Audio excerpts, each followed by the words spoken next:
Hello, good morning mga katropa. Maganda ang panahon ngayon. Tama-tama, naka-schedule ako ngayon dito sa pagawaan itong sidecar dahil ipapagawa ko na to. Ayan, tingnan nyo mabuti. Oh, medyo delikado na yung datingan pagka nakakapagsakay ako ng pasahero. Medyo kinakabahan ako lalo na pagka mabigat o marami sila. Dahil, ayan. So mamaya magkakaroon na ng pagkakataon na maipagawa yan. Dahil nakaipon na kami ng pampagawa ni Totski. Paayos na. Abangan nyo na lang mga katropa kung ano kalalabasan kung naayos. Guys, dito na tayo sa pagawaan ng sidecar. Dito kala Andy sidecar. Ayan. Ayan si boss, may ginagawa. Ayan na, sisimula na ni boss Andy. Ikaw ba si Andy? Ayan, simula na yung paggawa.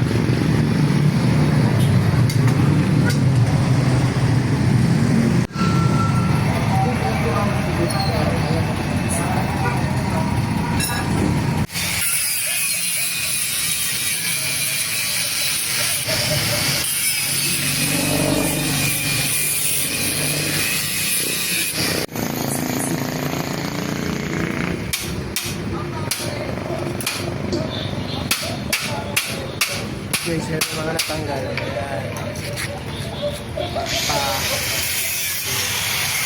Mga natanggal na bakal.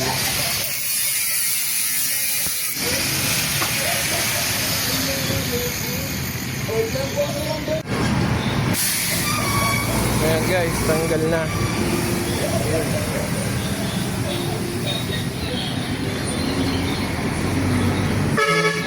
Ito yung ginawa ni Boss Andy na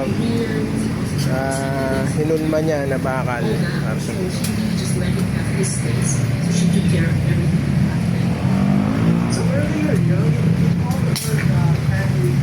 Bali, pinalitan na niya yung mga bulok na bakal. Lalagyan niya ngayon ng mga bago. One of the stories, he had such a soft heart that she had to go, Ayun yung tinanggal. get the salary because he might lend it out immediately. She was an early developer. Your great-grandmother.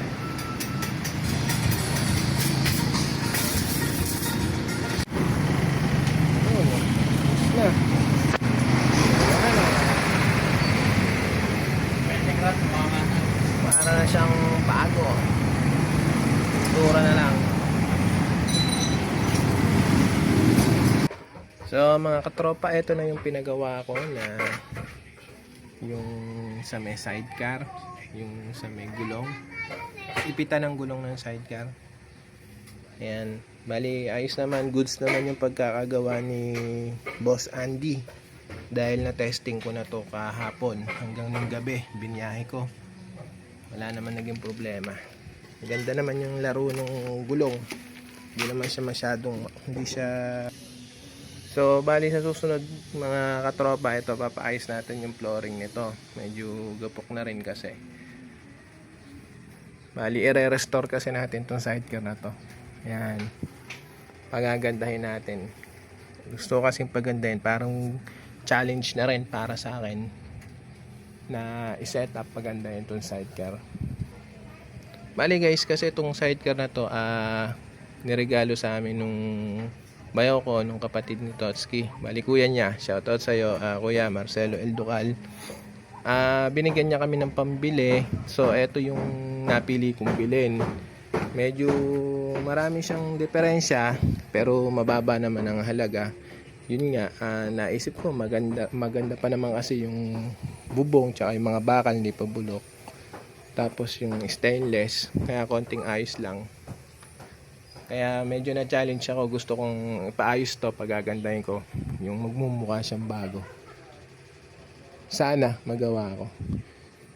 Talagang ganun pagka binigay sa'yo ng tao, naregalo sa'yo, matuto kang pahalagahan, pagandahin mo kahit medyo luma na siya, pagandahin mo, pahalagahan mo yung bigay sa'yo. Dapat alagaan mo. So, sana meron kayong matutunang aral doon sa mga sinabi ko. Siyempre, hindi biro yung binigay na halaga para pambili nito. Siyempre, kailangan alagaan mo. Pahalagahan mo, pagandahin mo. Kahit medyo luma na. So, matcha-challenge ako dito. Sana ma-set up ko ng maganda. Salamat mga katropang pogi.